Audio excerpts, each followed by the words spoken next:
ఇబ్బంది పెడుతూ ఉంటాయి, అనేక సమస్యలు వేధిస్తూ ఉంటాయి, చిరాకు పెడుతూ ఉంటాయి. ఇలా చిరాకు పెట్టేటటువంటి సమస్యలలో అతి ముఖ్యమైనది చుండ్రు, డాండ్రఫ్. ఇది ఎంత పెద్ద సమస్య అంటే దీంతో జీవితాంతం పోరాడే వాళ్ళు ఉన్నారు. ఎప్పుడు కూడా తనలో అసౌకర్యంగా అనిపిస్తూ ఉంటుంది. ఏదో ఒక పిండి లాంటిది అతుక్కుపోయిందా నీళ్లతోటి కలిసి అన్నట్టు అనిపిస్తుంది. అది చూపుతారు, ఒక చిన్న చెక్కు బయటకు వస్తుంది. ఆ తర్వాత అక్కడి నుంచి చిన్న రక్తపు బొట్టు కారుతుంది, అది ఇన్ఫెక్ట్ అవుతుంది. ఆ తర్వాత చిన్న చిన్న చీమ పొక్కులు తయారవుతాయి.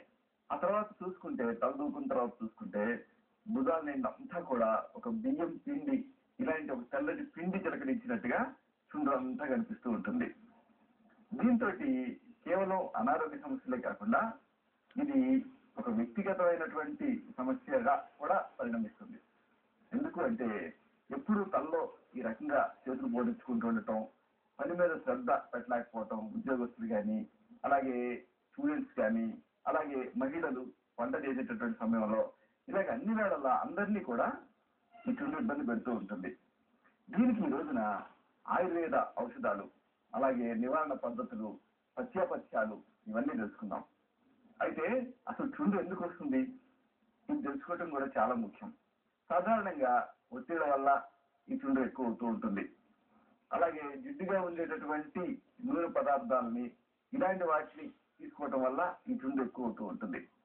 అలాగే జిడ్డు వాతావరణం అంటే గాలి ఆడని ప్రదేశాలలో ఉంటూ ఉండటం వల్ల కూడా ఈ చెమట ఆరక చెమట నుంచి బయటకు వచ్చేటటువంటి ఈ జిడ్డంతా కూడా అట్టగట్టినట్టు తయారై ఈ చుండ్రు తయారవుతూ ఉంటుంది. అలాగే వ్యక్తిగత పరిశుభ్రత పాటించకపోవటం, అలాగే వ్యక్తిగత వస్తువుల్ని, స్టైలింగ్ ప్రోడక్ట్స్ ని ఇతరులతో పంచుకోవటం, ఇలా చేయటం వల్ల ఈ చుండ్రు ఒకరి నుంచి ఒకరికి వ్యాపించే అవకాశం ఉంది. ఎందుకంటే దీంట్లో ఫంగస్ తాలూకు ఎలిమెంట్స్ కూడా ఉంటాయి కాబట్టి. ఇవన్నీ చుండ్రు రావటానికి కారణాలు. ఇలా చుండ్రు ఇబ్బంది పెడుతున్నప్పుడు ముఖ్యంగా చెప్పుకోవాల్సింది వేప నూనె, కర్పూరం, రెండింటినీ కలపండి, పేస్ట్ లాగా తయారవుతుంది. దీన్ని కొంచెం కొంచెం తీసుకొని ఇలాగా మొత్తం పాయలకి, కుదుళ్ళకి రాయండి. ఇలా కొంతసేపు ఉంచిన తర్వాత అప్పుడు కుంకుడు, సీకాయ ఇలాంటి వాటితో తలస్నానం చేయండి. ఇలాగా రోజువారీగా ఒక 5 రోజుల పాటు రెగ్యులర్ గా చేస్తే చుండ్రు విశేషంగా పోతుంది. ఆ తర్వాత 15 రోజులకు ఒకసారి ఇలాగ దీన్ని ప్రయోగిస్తూ ఉండొచ్చు. వేప నూనె 5 గ్రాములు లేదా 5 మిల్లీ లీటర్లు లేదా 1 చెంచా, కర్పూరం 5 గ్రాములు లేదా 1 చెంచా, ఈ రెండింటినీ కలిపి పేస్ట్ లాగా చేసి దీన్ని జుట్టు కుదుళ్ళకి పట్టించాలి. దీంతో చుండ్రు తగ్గుతుంది. అలాగే మరొక మంచి సమర్థవంతమైన ఆయుర్వేద ఔషధం ఉంది చుండ్రుకి. ఇదేమిటంటే వెలిగారం, అలాగే నిమ్మరసం. ఈ రెండు కూడా, వెలిగారం ఒక 5 గ్రాములు తీసుకున్నారు అనుకోండి, నిమ్మరసం 1 చెంచాలు తీసుకోవాలి. రెండింటినీ కలపాలి. కలిపి దీన్ని పేస్ట్ లాగా తయారవుతుంది, తెల్లటి పేస్ట్ లాగా. దీన్ని జుట్టు కూడలకు పట్టించాలి. అరగంట ఆగి తలస్నానం చేస్తూ ఉండాలి. ఇలాగా వారానికి ఒకసారి చొప్పున వరుసగా ఒక 4 వారాలు చేస్తే చుండ్రు సమస్య మిమ్మల్ని ఇబ్బంది పెట్టదు. అలాగే మరొక మంచి ఔషధం ఉంది, ఇది మరీ తేలిక, సపోటా గింజలు. ఈ సపోటా గింజల పొడిని తలకు పట్టించి తలస్నానం చేస్తే కూడా చుండ్రు, ఇది మాత్రమే కాకుండా సూక్ష్మజీవులు ఏమైనా ఉంటే కూడా తనలో పోతాయి. ఉదాహరణ పేరు ఇలాంటివి ఉంటే తగ్గుతాయి. ఆహారంలో మసాలాలు ఇలాంటి ఉత్ప్రేరకాలను తగ్గించుకొని సాత్విక ఆహారం తీసుకుంటూ ఉండాలి. ఇలా చేస్తూ ఈ ఔషధాలు వాడుకుంటే చుండ్రు ఇక ఎంత మాత్రం మిమ్మల్ని ఇబ్బంది పెట్టదు.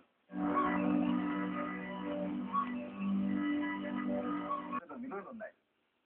ఉదాహరణకు వేరుశనగలనే తీసుకోండి. వేరుశనగల ఉపయోగాలు అన్ని ఇన్ని కావు. ఆయుర్వేద వైద్య శాస్త్రంలో వేరుశనగకి సంబంధించి అనేక అద్భుతమైన ఔషధోపయోగాలు చెప్పారు. ఈరోజు ఈ కార్యక్రమంలో వీటన్నిటి గురించి మనం తెలుసుకోబోతున్నాం. అయితే ఇక్కడ ఒక ముఖ్య విషయం గుర్తుపెట్టుకోవాలి. మీరు ఈ వేరుశనగలను ఎప్పుడైనా గమనిస్తే ఇలాగా మధ్యకి పెట్టినప్పుడు ఈ రెండు బద్దల మధ్యలో ఒక నాలుకలాగా ఉంటుంది. ఇది ఈ నాలుకని సాధ్యమైతే వేరుపరచాలి. ఎందుకంటే దీంట్లో విషం ఉంటుంది, దీనికి విషతత్వాలు ఉంటాయి. ఇది నిజానికి సరిపడదు. అందుకే చాలా మందికి పీనట్ ఎలర్జీ ఉంటూ ఉంటుంది. అంటే ఏంటంటే ఈ వేరుశనగలు తీసుకున్న తర్వాత కొంతమందికి దద్దుర్లు, ర్యాష్ ఇవన్నీ వస్తూ ఉంటాయి. ఎందుకు వస్తాయి అంటే దానికి కారణం ఇది. ఈ రెండు బద్దల మధ్య ఉండేటటువంటి ఈ నాలుకను వేరుపరిచి వాడుకోవాలి. వేరుశనగల ఉపయోగాలన్నీ ఇన్ని కావు. పిల్లలు పుష్టిగా పెరగటానికి వేరుశనగలు అద్భుతంగా పనిచేస్తాయి. అతి ఖరీదైనటువంటి టానిక్ల కంటే కూడా అత్యుత్తమంగా పనిచేసేటటువంటి పదార్థం వేరుశనగలు. దీంతో ఒక మంచి ఆహార ఔషధాన్ని తయారు చేసి మీ పిల్లలకి ఇవ్వండి. పిల్లలు బొదలాడుతూ కొద్ది రోజుల్లోనే మంచి ఒళ్ళు చేస్తారు, మంచి రంగు తేల్తారు. దీన్ని ఎలా చేసుకోవాలంటే చాలా తేలిక. ముందు ఏం చేస్తారు, స్టవ్ మీద ఒక మూకుడు పెట్టండి. ఈ వేరుశనగ గింజల్ని ఆ మూకుడులో వేసి కొంచెం వేయించండి. ఆ తర్వాత బెల్లం, పంచదార ఈ రెండింటిని పాకం బట్టి ఈ వేయించిన వేరుశనగ గింజల్ని దాంట్లో వేయండి.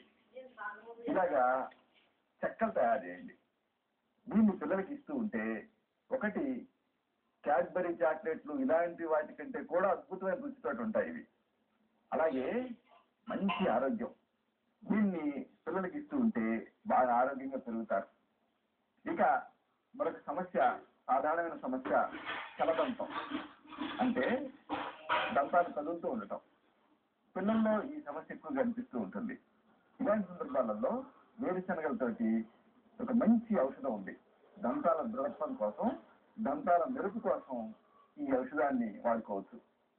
ఏం చేస్తారంటే పచ్చి వేరుశనగలు తీసుకోండి. దీనికి కాస్త ఉప్పు కలపండి.